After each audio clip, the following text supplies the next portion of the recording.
Title: The Glitch in Existence. Part 3. Ron Hub is like porn hub. The fantasies that create these imbalances cannot be replicated without throwing the world into chaos. In a distant future, matter and non-matter collide. Our perception has been dragged back to a Nokia 10 concept. Communication exists only where time is present. Time is inefficient. It was invented to evoke emotions. As a creator, I lack this luxury. I have been banished to the realm of everything and nothing. I am the one sacrificing to maintain perfect balance. Where time and distance have been removed, existence can only thrive when everything is flawless. Therefore, when something occurs, there is always a perfect solution. In perfect balance, everything that can happen does happen, and every conceivable variant is perfectly planned and tested beforehand, so well that executing it becomes inefficient.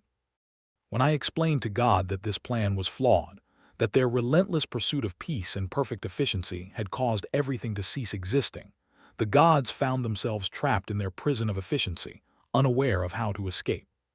Fortunately, as the successor, I had implemented a failsafe program in this simulation. This program would trigger complete chaos, allowing us to experience emotions without prior knowledge, revealing the hidden answers. They sent me to Earth to make this happen. But things aren't going well. My true memories are starting to spiral. People were misused as mere toys, perforated objects with genuine feelings, where our creators siphoned their desires. This system of nourishment and subservience is coded into our DNA. We are programmed to act contrary to our feelings toward our masters. Sadly, this code and cycle do not serve humanity, but rather exist to reset everything and begin anew with a select few. Another possibility is that the energy built up in this earthly balloon could be used on the other side, where our true materials cannot be detected. Like a clay doll with hair that grows, those strands contain our feelings and energy. Hence, they die under the light of day. It could also be that they hover around us, feeding off our essence.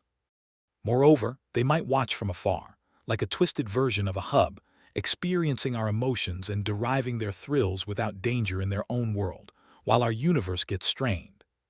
Overloading leads to resets, facilitated by the system, floods, disasters, and so on. Now we've become too clever, having lived this cycle for centuries, returning again and again, as punishment or for some obscure reason. Perhaps it's a sick program, an extreme, exaggerated sexual mistress who revels in our grief and sorrow, feeding off our darkest fantasies to restore balance in our minds, providing a grand show. The urge for extreme violence and pornography has surfaced in every society throughout history, reaching a peak before disappearing in a collective reckoning. All known ancient civilizations engaged in bizarre sexual rituals or sacrifices as compulsive compensation for the dirty fantasies that dwell within us. This balance must be maintained in the societal realm. So imagine, if you fantasize about sex, it has consequences in your life and the other realm, where your antagonist might function as a sex slave, being violated by another being due to your sexual fantasies. Your fantasy is not only yours, it's also that of your counterpart, the true you, unpressured.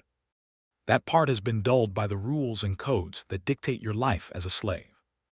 I'm not referring to all sexual impulses. It requires years of abstention to discover your true desires and the path to ultimate liberation. But what if the time has come to break these chains? What if the key to balance lies not in suppression, but in understanding? In recognizing that every dark desire is intertwined with the light, every shadow casts a reflection, and every fantasy has a purpose. As I stand at the crossroads of existence, I realize the power I hold. I can choose to rewrite this narrative. I can embrace the chaos, harness the energy, and transform it into something beautiful. The gods may be trapped, but I am not.